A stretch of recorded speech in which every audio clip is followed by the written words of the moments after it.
안녕하세요. 저는 결혼이라는 지옥문을 열 뻔한 여자입니다. 제가 여기에 사연을 자주 듣는 편이어서 평소 결혼에 대한 생각이 정말 많았던 사람이에요. 여기 올라오는 사연들 중에 좋은 글도 많았지만 그만큼 안 좋은 글도 많아서 과연 결혼이라는 걸 꼭 해야 하는 걸까 싶은 생각을 정말 많이 했었어요. 저는 가정을 지킬 자신이 있었지만 저만 자신 있다고 해서 결혼 생활이 행복해지는 게 아니잖아요. 박수를 칠 때도 두 손이 마주쳐야 짝 하는 소리가 나는 것처럼 결혼도 한 사람의 노력이 아닌 두 사람이 서로한테 잘 맞춰줘야 순탄한 결혼 생활을 이어갈 수 있을 거라 생각해요. 지금부터 제가 하는 이야기를 들으시면 아마 여러분들도 제가 한 선택이 옳았다는 생각이 드실 거예요. 저도 한때는 사이좋은 부모님을 보고 자라서 다음에 좋아하는 사람이 생기게 된다면 결혼해서 아이 낳고 저희 부모님처럼 행복하게 살고 싶다는 생각이 컸어요. 저희 부모님은 기쁜 일이 있든 슬픈 일이 있든 모든 감정을 같이 나누셨고 좋은 게 생기면 항상 두 분이서 같이 하셨었어요. 그렇게 오래 붙어 있어 놓고 아직도 좋냐고 하면 배시시 웃으면서 좋다고 하시죠. 하지만 인생을 살아오다 보니 많은 것을 알게 됐고 제가 부모님처럼 살고 싶다고 해서 무조건 부모님처럼 살 수가 없다는 걸 깨닫게 되었어요. 그러다 보니 결혼에 대한 진지한 생각을 해보게 됐고 어쩌면 안 하는 게 더 나을 거라는 생각도 들었어요. 제가 심각하게 고민하고 있던 와중에 친구가 대뜸 남자 소개 안 받을 거냐고 묻는 거예요. 지솔아, 너 남자 소개 안 받을래? 진짜 괜찮은 오빠 한 명 있거든. 사업해서 돈도 잘 벌어. 그 오빠가 내 SNS 타고 네 계정에 있는 사진 봤나 봐. 자기 스타일이라고 소개시켜달라고 난리던데? 친구야, 나는 지금 진지하게 결혼을 할지 말지에 대해 고민하고 있는데 남자 소개를 받으라고? 나는 소개 같은 거 안 받는단다. 다른 사람 알아보라고 전해줘. 야, 결혼은 혼자 하니? 남자친구가 있어야 결혼을 하든지 말든지 하지. 지금 남자친구도 없으면서 혼자서 무슨 고민을 한다는 거야? 내 말은 연애를 해서 결혼을 할지 아니면 아예 비혼주의로 살지 그 고민을 하고 있다고.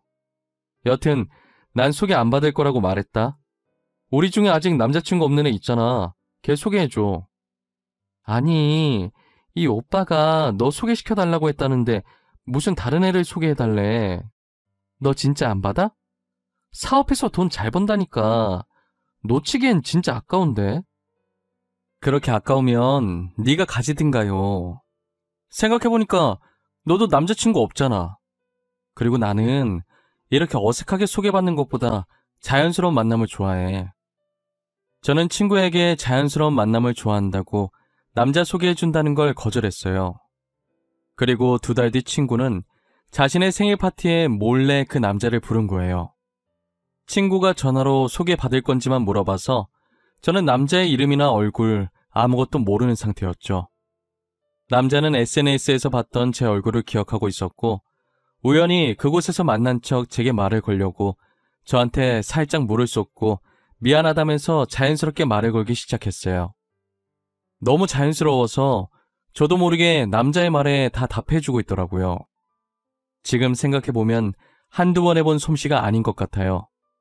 그때 알았더라면 이런 황당한 일을 안 겪었을 텐데 말이에요.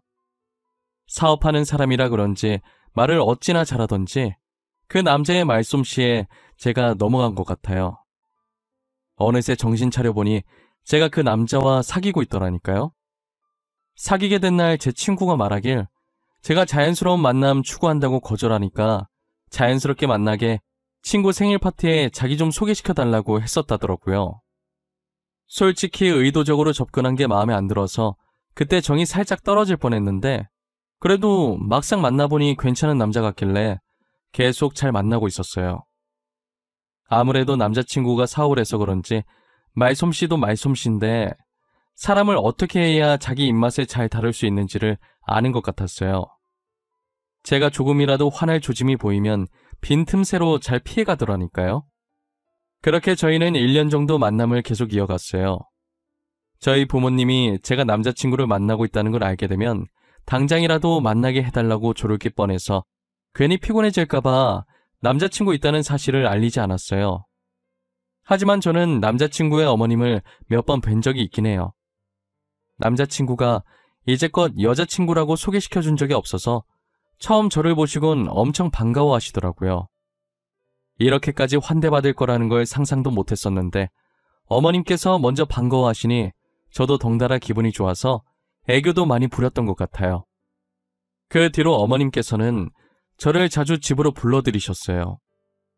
남자친구 생일엔 물론이고 어머님, 아버님 생신 때도 저를 불러주셨어요. 처음엔 생신 때도 저를 불러주실 만큼 이뻐해 주시는 것 같아서 은근 기분이 좋았어요. 그리고 상 차리는 거 도와달라고 할 때도 엄연히 제가 손님 입장이라 당황스럽긴 했지만 저를 이뻐해 주시니 저도 어머님, 아버님께 잘 보이고 싶어서 하라는 대로 다 했었죠. 그런데 정도가 점점 지나치기 시작하면서 저를 아예 며느리 대하듯 하시는 거예요. 어느샌가부터 저를 부르는 호칭도 제 이름에서 며느리, 우리 며느리로 바뀌어 있었죠. 어디서부터 잘못된 건지도 모르겠고 이미 되돌리기엔 늦은 것 같았어요. 게다가 자기네들 가족 행사에도 저를 부르셔서 며느리라고 소개하는데 이게 맞나 싶었어요. 그러다 보니 점점 남자친구네 가기가 부담스러워지기 시작하더라고요. 이미 그들의 친척들 사이에선 제가 며느리로 되어 있었고 언제 결혼한 거냐면서 묻기 시작했죠. 매번 그럴 때마다 제게 멋쩍은 듯이 웃으면서 아직 결혼 안 했다고 해명하기 바빴어요. 네가 권희 집사람이라고? 난 청첩장도 못 받은 것 같은데 언제 결혼했대? 설마 니네 둘이 사고쳐서 혼인신고만 한 거야? 사고치다니 아니에요. 절대 그런 거 아니에요. 저희 아직 결혼 안 했어요. 저는 권희 오빠 여자친구예요. 여자친구. 결혼도 안 했는데 권희 애미가 그 짝을 며느리라고 소개한다고? 아, 이제 조금 있으면 결혼을 할 건가 보네. 아니요, 그런 것도 아니고 아직 저희 날짜도 안 잡고 상견례도 안 했어요. 그냥 저를 며느리처럼 이뻐하셔서 그런 것 같아요. 진짜 한두 번도 아니고 어머님께서 일 벌려놓고 제가 왜 수습을 하고 있어야 하는지 모르겠어요. 저는 이미 그들 사이에서 사고쳐서 혼인신고만 하고 사는 사람이 됐고 결혼식을 하든 안 하든 며느리가 됐으면 친척들한테 인사를 올려야 하는데 인사 안 올린 싸가지 없는 사람으로 되어 있었죠. 제가 아무리 해명을 하고 다녀도 그들 사이에서 제 해명은 알 바도 아니었어요. 그리고 저를 친척들에게 소개하는 만큼 어머님께서 결혼을 언급하는 횟수도 같이 많아지셨어요. 늘 제게 결혼 얘기를 할 때 남자친구의 사업을 들먹이셨죠. 남자친구는 여자든 남자든 모두가 입을 수 있는 옷 사업을 하는데 협찬을 해준 건지는 모르겠지만 인플루언서가 몇 번 입기도 하고 SNS 유명 인사 사이에서는 꽤나 유명한가 보더라고요. 그래서 남자친구가 사업을 하는 것에 대해 엄청 유세를 떠셨어요. 아가, 너네 만난 지 이제 2년 다 되어 간다고 하던데 슬슬 결혼할 때 안 됐니? 우리 아들 지금 옷 장사도 잘 되고 돈 엄청 끌어모으고 있는데 누가 채가기 전에 해야지, 안 그래? 어머님, 저희는 아직 결혼 생각이 없어요. 지금 이대로도 충분히 좋아요. 결혼하면 하루 종일 붙어서 싸우기밖에 더 하겠어요? 원래 부부가 싸우고 화해하면서 정들고 하는 거지. 친구끼리도 싸우는데 뭐. 그리고 우리 아들은 결혼 생각이 있는 눈치던데 너는 아닌가 보다. 오빠랑 결혼 생각이 아예 없는 건 아니지만 아무래도 결혼하면 평생 같이 해야 하는데 신중하게 결정하는 게 좋죠. 그리고 저는 아직 연애를 조금 더 하고 싶어요. 그러니? 그래도 결혼할 생각이 아예 없는 건 아니라는 거 보면 결혼할 거라는 말인데 그럼 하고 있는 일 그만두고 지금부터 우리 가게에서 일 배워. 갑자기 그게 무슨 말이에요? 잘 다니고 있는 회사를 왜 갑자기 그만둬요? 저는 지금 하고 있는 일도 좋아요, 어머님. 너도 이제 우리 집안 사람인데 내 가게에 너한테 주려고 그래. 너 우리 아들이랑 헤어질 거 아니잖아. 그럼 일 배우는 것도 나쁘지 않지. 저 말을 듣고 처음에는 무슨 논리인가 싶어서 황당해했는데 당장 결혼할 생각도 없었고 그렇다고 남자친구와도 헤어질 생각이 없었기 때문에 저는 어머님께서 하라는 대로 했어요. 정말 어머님 말씀대로 제가 남자친구와 결혼을 할 수도 있는 거고 그리고 일 배워놓는다고 해서 나쁠 건 없으니까 이것도 다 경험이라고 생각하고 어머님 가게에서 일을 배우기 시작했어요. 저는 엄청 대단한 가게인 줄 알았는데 조그만 맥주집이었어요. 손님이 그렇게 많은 것도 아니고 심지어 그 손님들마저도 죄다 돈 안 되는 손님들 뿐이었죠. 처음엔 제가 일한 첫날만 손님이 없는 거겠지 했는데 매출표를 보니 그냥 없는 것이었어요. 게다가 값싼 안주 하나에 맥주 하나 시키고 하루 종일 죽치면서 떠드는 손님들이 태반이었어요. 이런 사람들밖에 없는데 계속 가게를 운영할 수 있는지가 의문이었어요. 일을 배우다 보니 점차 어머님께서 저한테 가게를 맡기시고 본인은 친구랑 놀러 다니시더라고요. 점차 자신이 친구들과 놀러 다니고 싶어서 일부러 저를 여기에 붙잡아둔 것 같은 기분이 들었어요. 그리고 자기는 놀러 다닐 돈이 있으면서 저한테는 제대로 된 월급도 주시지 않으셨죠. 제 표정이 좋지 않다 싶으면 저를 살살 달래려고 남자친구와 결혼만 하면 이 가게와 이 가게에서 벌어들이는 돈이 다 제 거라는 듯이 말하고 넘기더라고요. 저는 콩깍지가 무서운 것이라는 걸 이때 알았어요. 제가 어머님 가게가 탐나서 계속 붙어있던 게 아니에요. 솔직히 손님들이 넘쳐나는 것도 아니고 저렇게 벌이도 안 되는 가게가 왜 탐나겠어요? 평소 막장 드라마와 여기에 올라오는 사연들을 읽으며 결혼을 망설였던 저였건만 그 콩깍지 하나 때문에 그런 수모를 받으면서도 저는 남자친구가 좋아서 헤어지지 않고 버텼어요. 지금까지 어머님 가게가 남자친구가 벌어오는 돈으로 유지되고 있는 거거든요. 남자친구 회사 매출이 얼마나 높은 건지는 모르겠지만 어머니께서는 저한테 가게를 맡기시고 본인은 다른 가게를 하나 내려고 생각 중이신 거예요. 지금 있는 어머님 가게도 그닥 썩 잘 되는 건 아니었는데 거기에 또 가게를 낸다고 하니 이쯤 되니까 남자친구 회사 매출이 너무 궁금해지더라고요. 어머님, 혹시 권희 오빠 회사 매출이 어느 정도예요? 도대체 얼마나 돈을 잘 벌길래 가게를 또 낸다는 거예요? 아, 이건 가게가 작아서 얼마 안 해. 이 정도 가게 내줄 만큼은 벌지. 왜? 가게 턱턱 내주는 거 보니까 우리 아들과 결혼이 하고 싶어진 거야? 아니요, 그런 건 아니고 솔직히 어머님이 지금 가게가 잘 되는 건 아니잖아요. 그런데 이 가게 처분도 안 하고 다른 가게 내준다니까 조금 신기했어요. 어머, 잘 안 되긴. 너가 일을 잘해봐라. 금방 돈방석에 앉을 거다. 내가 있을 땐 손님도 얼마나 많았는데 네가 못해서 그런 거라고는 생각도 안 하고. 제가 가게에 들어오기 전 매출표를 봤다는 걸 어머님께서는 모르시는 것 같아요. 일 가르쳐 주시던 첫날 모니터에 떡하니 1년 매출표 띄워놓으셨던데 기억도 못하시는 눈치더라고요. 괜히 여기서 말 더 얹었다간 좋은 소리 못 들을 게 뻔하니까 대꾸도 안 했죠. 그런데 정말 이대로 가다간 가게가 망할 것 같은 거예요. 뭘 해야 할까 엄청 고민을 하다가 추억의 음식들을 만들어서 팔기 시작했어요. 거기다 가게에 학생 시절 많이 사용했었던 소품들을 구해서 중간중간 배치해주니 정말 그때 그 시절로 돌아간 기분이 들기 시작하더라고요. 그리고 SNS를 이용해서 그 시절 감성의 사진들과 글씨체를 이용해서 홍보도 하기 시작했죠.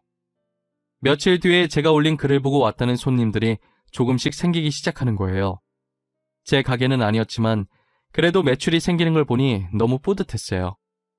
제가 가게를 살려놓으니 어머님께서는 조금 놀라신 눈치더라고요.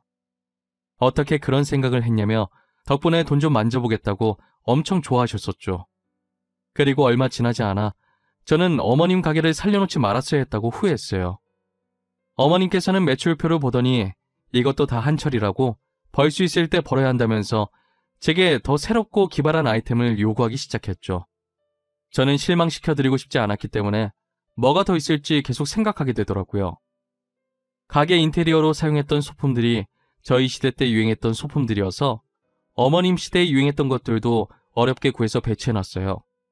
그리고 그 시절 자주 먹었던 음식들을 똑같이 만들 순 없지만 최대한 비슷하게 흉내만 냈었죠. 그랬더니 저희 시대는 물론 어머님 시대의 손님들도 많이 찾아주시더라고요. 사람들이 SNS에 저희 가게 다녀간 후기를 작성해 주셔서 다른 지역 손님들도 많이 늘었어요. 그리고 저희와 비슷한 느낌의 가게들도 많이 생겨나기 시작했어요. 어머님은 지금 가게와 완전히 다른 가게 낼 거라고 난리시더니 지금 가게가 잘 되자 언제 그랬냐는 듯이 다른 가게 얘기가 쏙 들어갔더라고요. 어머님이 가끔 가게에 오시긴 하시는데 일을 도와주려고 오신 게 아니라 훈수를 두려고 오신 거예요. 바빠 죽겠는데 도와주지는 못할 망정 저를 쫓아다니면서 하나부터 열까지 다 간섭하시고 자기는 카운터에 있는 돈만 챙겨서 나가더라고요. 힘들게 돈 버는 사람 따로 있고 아무것도 안 하면서 돈만 쓰는 사람이 따로 있었죠. 저도 사람인지라 아무리 남자친구가 좋아도 제가 며느리도 아닌데 이런 대우받으면서 못 살겠더라고요. 혼자서 진지하게 남자친구와 헤어져야 하나 고민하고 있던 참이었어요. 제가 어머님 장단에 다 맞춰주니까 남자친구 자신도 제게 그렇게 해도 된다고 생각했는지 어머님이 제게 행동하듯 막대하기 시작하더라고요. 평소처럼 어머님 가게에서 오픈 준비하고 있는데 남자친구한테 전화가 온 거예요. 지소라, 부탁할 게 있어서 전화했는데 아직 가게 문 안 열었지? 내가 집에서 서류를 안 가지고 나왔더라고. 혹시 가져다 줄 수 있나 해서. 지금 오픈 준비하고 있어서 잠깐 시간 되니까 내가 가져다 줄게. 어떻게 생긴 봉투인데? 그냥 일반 서류 봉투야? 일반 갈색 서류 말고 흰색 서류 봉투 하나 있거든? 작은 거랑 큰 거 2개 있을 거야. 그거 2개 챙겨서 우리 회사로 와줘. 진짜 미안해. 괜찮아. 이거 급한 일이지. 내가 최대한 빨리 갈게. 어디로 갖다 주면 돼? 대표실에 가져다 주면 되는 건가? 아니야. 회사 안까지는 올 필요 없어. 다 와가면 그때 전화 줘. 내가 나갈 테니까. 서류 가져다 주는 것도 미안한데 나만 가만히 받고만 있을 순 없지. 그러니까 꼭 전화해. 알겠지? 그렇게 한번 서류를 가져다 주니 제가 마치 자신의 개인 비서라도 되는 양 이것저것 시키는 거예요. 저는 매번 남자친구가 부탁하면 혹시나 일하는데 서류 하나 때문에 무슨 문제라도 생길까 싶어서 잠시 가게 문을 닫아놓고 불이 나게 서류를 가져다 주고 왔었어요. 제가 계속 가져다 주니까 이게 습관이 돼서 이젠 신경 써서 챙길 생각이 없어 보이더라고요. 남자친구한테 제발 서류 같은 것 좀 잘 챙기라고 하면 건성으로 알겠다는 대답만 돌아왔죠. 그러다 한 번은 남자친구가 퇴근하면서 친구들을 데리고 어머님 가게 놀러 온 거예요. 제가 하루 종일 가게에 박혀서 일하느라 옷에 음식도 살짝 튀고 꾀지지한 상태였거든요. 저는 지금 제 모습이 어떤지 생각도 안 쓰고 그저 반가운 마음에 다가갔는데 남자친구는 저를 보고도 살짝 시큰둥한 반응을 보이더라고요.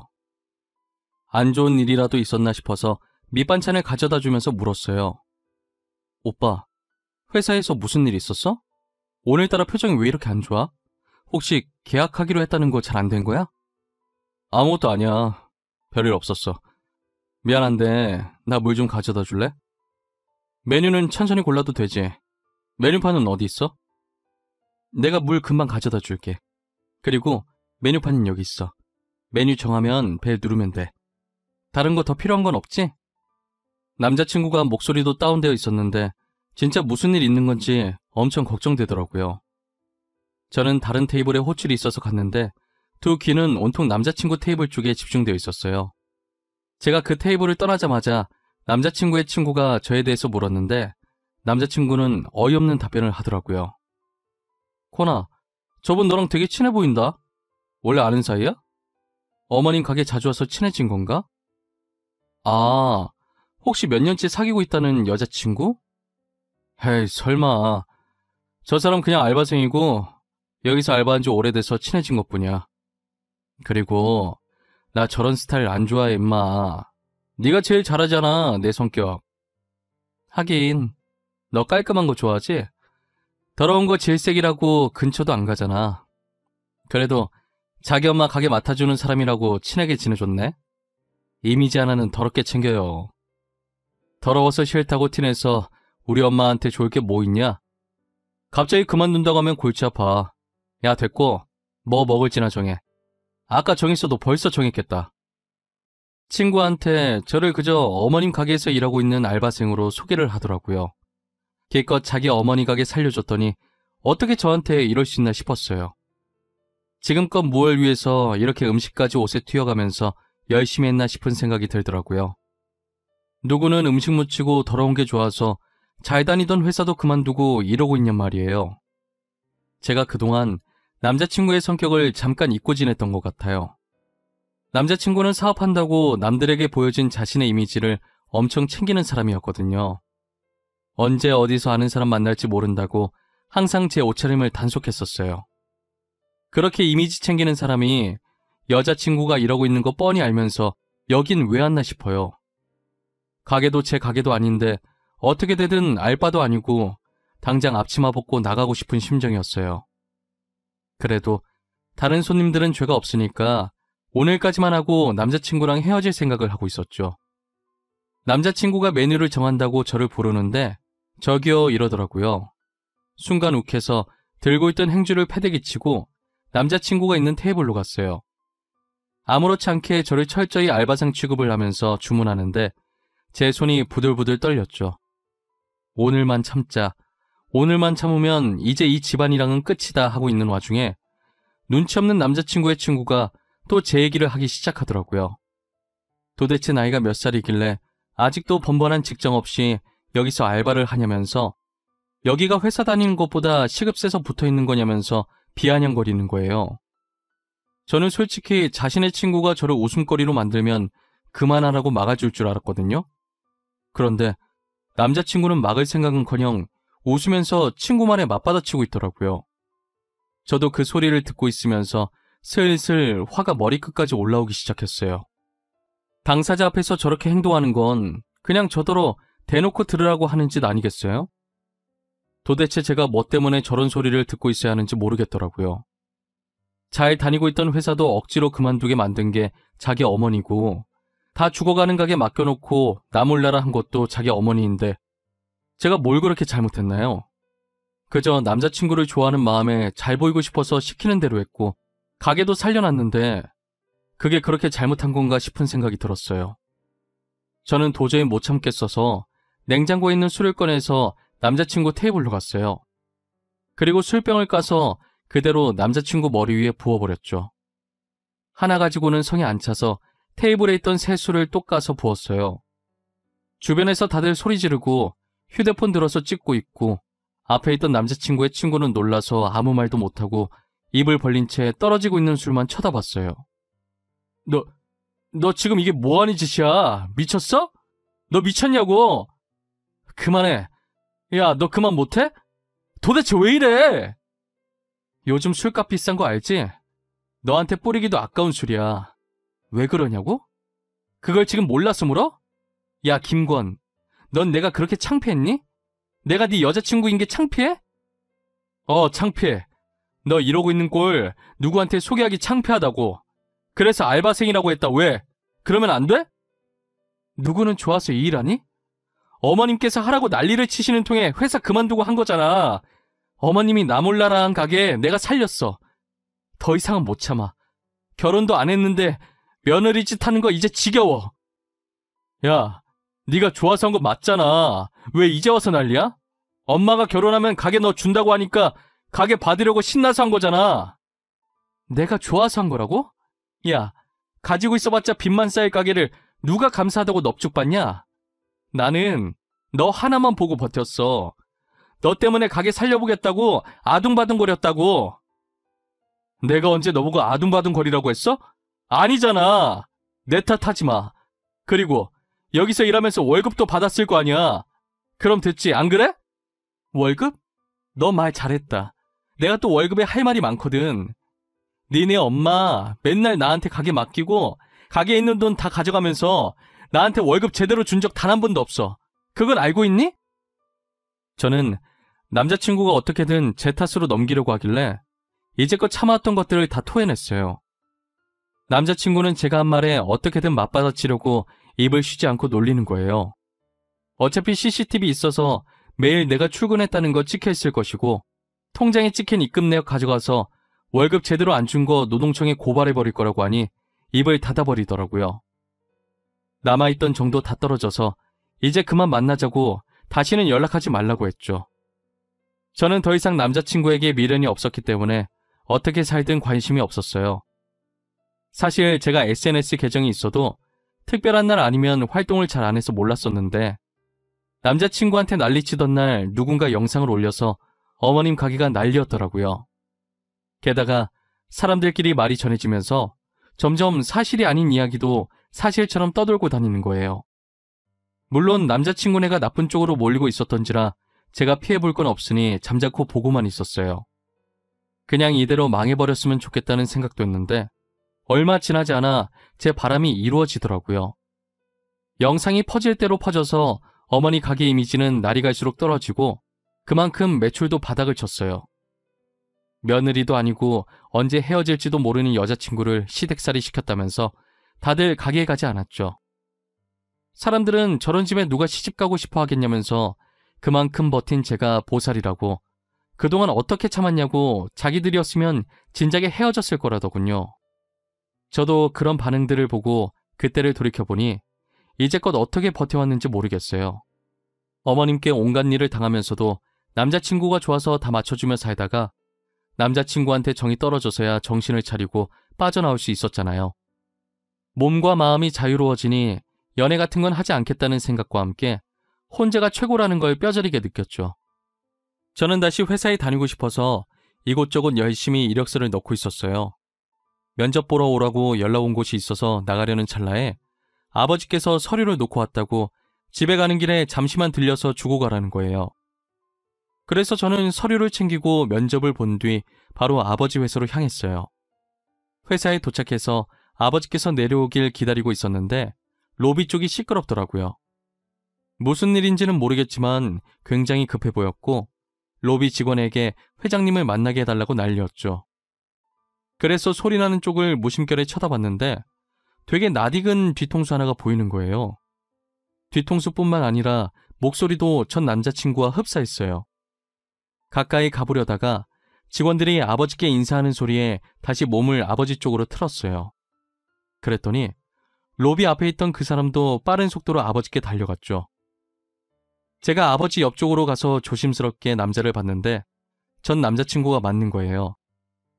울다시피 아버지께 빌다가 저를 발견하고 의아한 듯 쳐다보더라고요.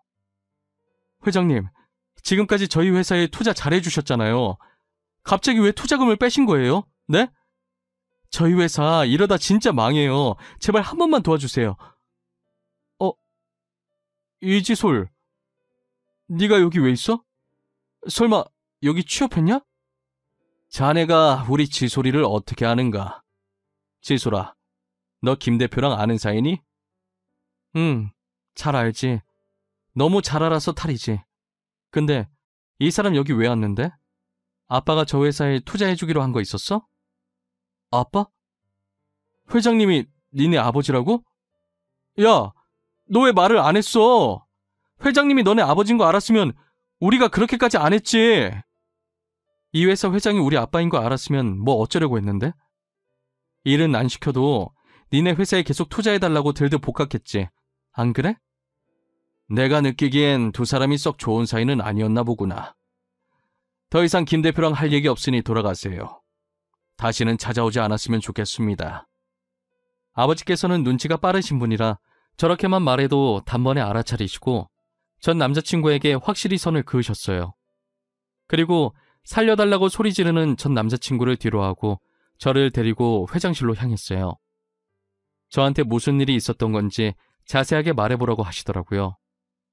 저는 토시 하나 빠뜨리지 않고 그간 있었던 일에 대해 아버지께 말씀드렸어요. 제 말을 들은 아버지는 그 사건의 주인공이 저였냐면서 왜 이제껏 말하지 않았냐고 저를 다그치셨죠. 저는 어차피 지난 일이니까 이것도 좋은 경험이었다 생각하며 살고 있다고 했어요.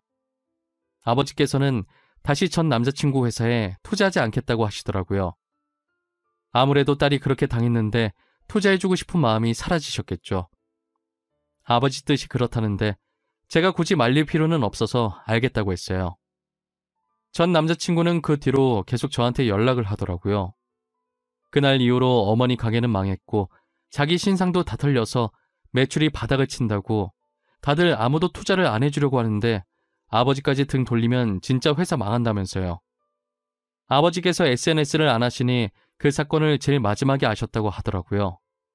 그래서 투자금을 안 빼고 있다가 뒤늦게 뺐더니 저렇게 회사까지 찾아온 거예요. 저는 전 남자친구 어머니를 노동청에 고발 안 한 걸 다행이라고 생각하라고 지금 염치도 없이 뻔뻔하게 나한테 뭘 부탁하는 거냐고 답하고 차단해버렸어요. 결국엔 전 남자친구는 투자자를 못 구해서 회사가 부도 처리됐죠. 그렇게 자기들 잘난 맛에 살더니 그대로 부메랑처럼 돌아와서 길거리에 나앉게 생겼네요. 정말 우연이라도 다시는 그 집안 식구들이랑 마주치는 일이 없었으면 좋겠어요. 진작에 인연을 끊었어야 하는데 뭐가 그렇게 좋아서 미련하게 버텼는지 모르겠어요. 여러분들도 저 같은 상황이 생긴다면 미련 가지지 말고 과감하게 끊어내셨으면 좋겠습니다. 지금까지 제 사연 들어주셔서 감사하고 항상 행복한 일만 가득하시길 바랄게요.